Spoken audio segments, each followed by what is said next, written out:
We know what the question on everyone's mind is right now. Where's GregCubed going to go next? I've already reviewed Super Monkey Ball 2. What else is there? Well, ladies and gentlemen, we got a lot of ground to cover, so let's dig in and see what we can find. Alright. Oh, that's a lot less than I thought we actually had. Maybe I should start lifting again. Alright, well, what is this? Oh, hey, I remember this. Claymates. This is one of the first video games I actually ever played.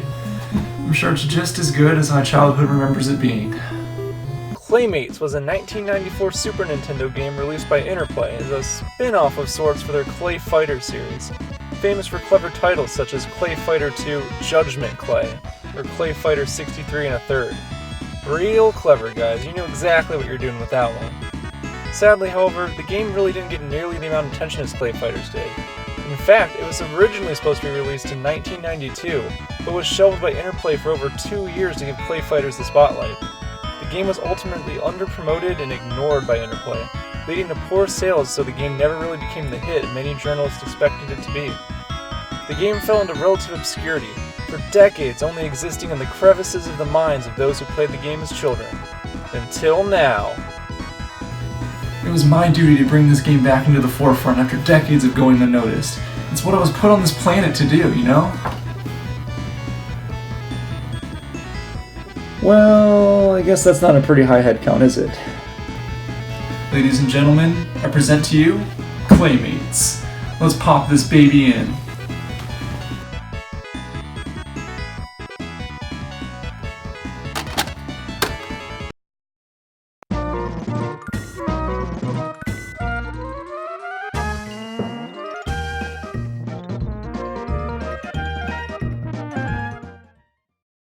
The game begins in Danny DeVito here's lab, where he explains to his son Clayton that he's finally perfected his serum, that when mixed with clay can turn a person into an animal. You know, what's with this guy with making form-changing serums anyway? I mean, we all remember his one from the 2018 Super Bowl, right? Anyway, sometimes I wish I were human. Whoa! Look at me! I'm human! Do you want to eat me? No. Do you want to eat me? No thanks. No? Would you like to eat me? Anyways, this guy just sort of appears out of nowhere and takes the serum and Clayton's dad and turns Clayton into a ball of clay.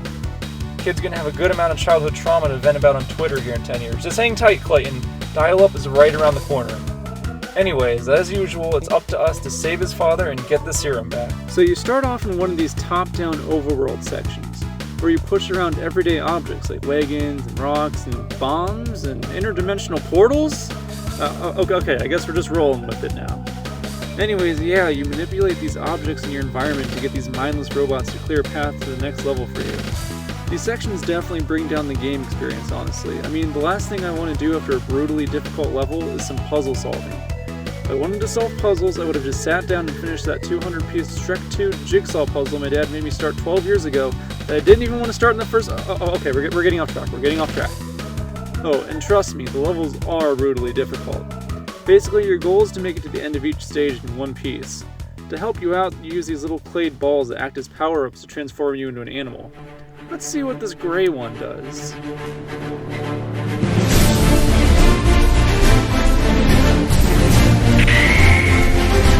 Okay, that chili was a little too spicy for me. Let's hold the brakes now. Fun fact, they actually put this mouse character in the game to try and compete with Sega's Sonic the Hedgehog. Right here in the box, you can see it advertises Blaze Processing, a clever jab at the blast processing Sega so proudly advertised with the Sega Genesis. What the game developers must not have realized, however, is if you're going to put a super fast character in your game, you actually need to design the levels around it. Otherwise, you just run into this problem.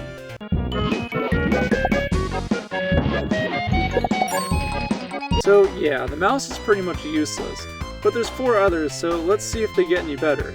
The brown ball turns you into this gopher, and he actually works pretty well. He can rapid fire acorns at enemies, which is nice, but his jump is gimped, so it's a lot harder to actually make jumps. The duality of man, I guess. There's also this green ball that transforms into a duck, which gives you the ability to fly. Okay. You know what? This is fine. I'm fine. This is totally okay. I'm not bothered by this at all, you know? Okay. Time for the old de-stressor. I love you. The only power-up in this game that's actually really helpful is the cat power-up. He has a normal jump and speed, and his claw attack has good range. Plus, he can climb up walls, but you never really use that. Finally, you got the purple ball, which turns you into a fish. This is only really helpful for swimming sections since it can't survive outside of water, but its only method of attack is shooting these upward curving bubbles. The weird curving makes it almost impossible to hit enemies. If you manage to collect a second ball, however, while already in animal form, it'll float around your head, giving you this ranged attack, and it also allows you to take a second hit. And oh, you will need the second hit. This game is tough as nails, and not in a good way. The other way, like, you know, the annoying way. Literally everything is out to get you in this game.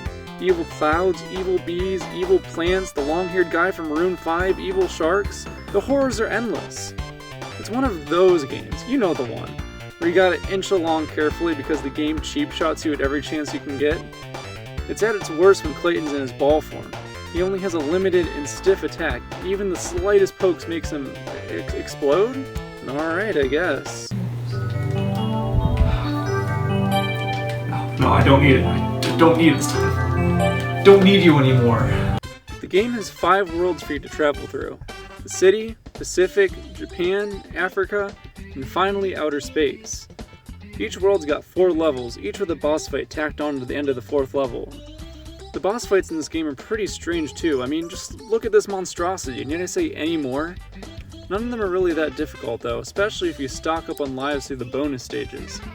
At the end of each stage, you can nab one of these spinning letters, and if you get all 4, you'll be taken to one of these bonus areas where you can rack up extra lives. It's super annoying to traverse though.